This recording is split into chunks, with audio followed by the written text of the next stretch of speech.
ঊনবিংশ শতাব্দীর অন্ধকারাচ্ছন্ন সময় একটি বজ্রকণ্ঠ হঠাৎই উঠেছিল জেগে।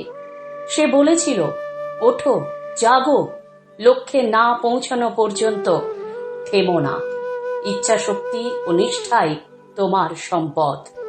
উত্তর কলকাতার সিমলার এক ভদ্রাসনে পৌষ সংক্রান্তির আলোয় জন্মেছিল একটি প্রশ্নবিদ্ধ মন, নরেন্দ্রনাথ, যে প্রশ্ন ছুঁড়ে দিয়েছিল ঈশ্বরকে, সমাজকে, নিজেকেও।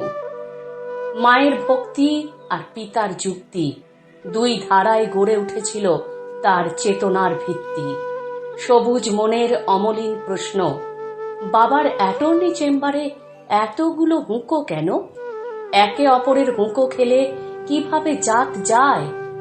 একদিকে গীতা, ত্রিপিটক, বাইবেল, কোরআন, অন্যদিকে দারিদ্র্যের হাহাকার, বঞ্চনা, নিপীড়ন, পরাধীনতার নাগপাশ। ধনী ঘরের সন্তান হয়েও জীবন তাকে বারবার চিনিয়েছিল অনাহার, অপমান, ব্যর্থতা। সেই পুঞ্জীভূত যন্ত্রণা ও দুঃখই একদিন হয়ে উঠেছিল অন্তরের দুরন্ত আগুন। শ্রীরামকৃষ্ণের পবিত্র স্পর্শে একদিন নরেন হলেন সন্ন্যাসী স্বামী বিবেকানন্দ। সংসার ত্যাগ করেও তিনি কখনো ত্যাগ করেননি মানুষকে। পরিব্রাজক হয়ে হেঁটেছেন ভারতের পথে পথে, পবিত্র ধুলোয়। দেখেছেন ক্ষুধার্ত মা, নিরন্ন শিশু, জাতপাতে বিভক্ত, ভগ্ন আত্মবিশ্বাসে নুয়ে পড়া বিবর্ণ মানুষ। তিনি বুঝেছিলেন জীব সেবাই শিব সেবা। মা শারদার আশীর্বাদ নিয়ে উঠলেন জাহাজে।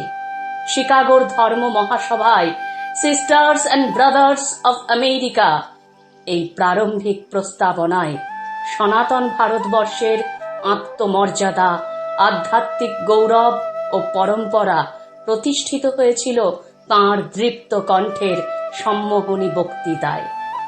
প্রাচ্য আর পাশ্চাত্যের মধ্যে তিনি হয়ে উঠলেন উজ্জ্বল সেতুবন্ধ। পাশ্চাত্য থেকে ছুটে এলেন মিস মার্গারেট এলিজাবেথ নোবেল।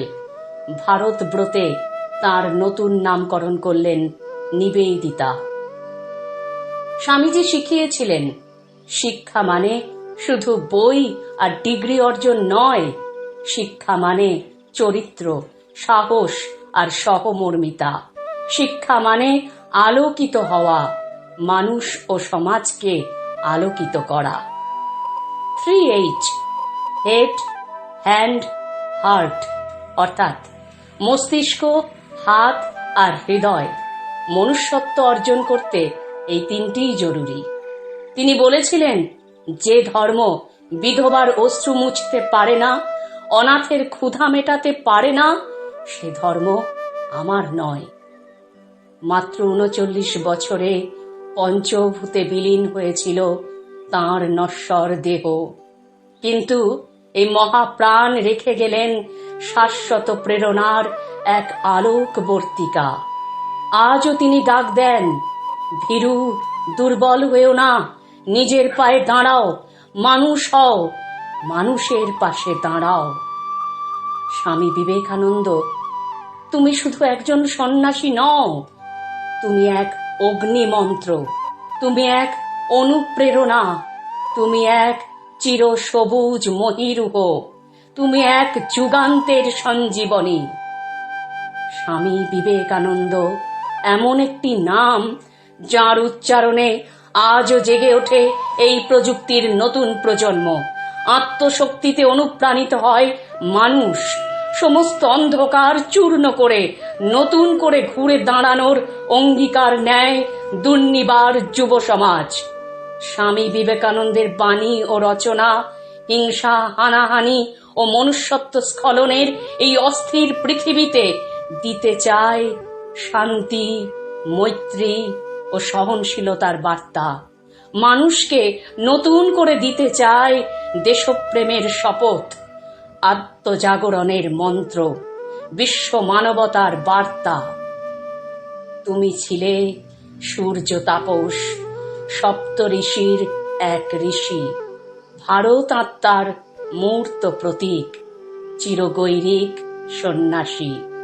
ছিলে তুমি জগৎ প্রেমী পরিব্রাজক, ঐশী গান হৃদয় মাঝে আজও তুমি দীপ্ত শিখা, অনির্বাণ।